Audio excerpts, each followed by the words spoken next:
ఈశ్వరారాధనలో శివలింగం పైన బిల్వదళం పెట్టేటప్పుడు ఏ విధంగా పెట్టాలి, అలా పెట్టడం వల్ల ఏమిటి ప్రయోజనము ఈ వీడియో ద్వారా తెలియజేస్తాను. ఈ వీడియోని అందరికీ షేర్ చేయండి. మనకి బిల్వదళము, ముందుగా బిల్వదళము అంటే 3 ఆకులు ఉండాలి, అవి కూడా శుభ్రంగా ఉండాలి, ఇది గుర్తుపెట్టుకోండి. అలాగే కడిగిన తర్వాతే ఈశ్వరుడి మీద పెట్టండి. కడిగిన తర్వాత బిల్వదళాన్ని బోర్లించి ఈ విధంగా పెట్టాలి.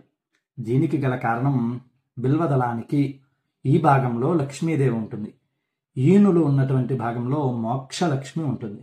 మనకి ఏమీ కోరికలు లేవు, అన్ని సిద్ధించాయి, ఇక శివ సాయుధ్యం చాలు అనుకున్నటువంటి వాళ్ళు బిల్వదళాన్ని తిరగేసి పెట్టచ్చు, ఇబ్బంది లేదు. ఈనులు ఉన్న వైపు ఈశ్వరుడికి తగిలేట్లా పెట్టండి.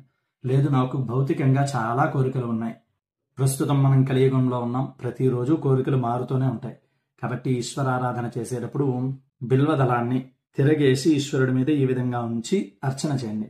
మీరు ఏదైనా కోరిక కోరుకున్నా కూడా ఈశ్వరుడి మీద బిల్వదళం పెట్టే ముందు ఆ కోరికను పూర్తి చేయమని చెప్పి స్వామిని ప్రార్థించి ఉంచండి. అలాగే మనకి మన ధర్మం ఛానల్లో కార్తీక మాసం నెల మొత్తము కూడా ప్రతిరోజు నిత్యాభిషేకం లైవ్ వస్తుంది, అందరూ కూడా దర్శించుకోండి. సర్వేజన సుఖినో భవంతు.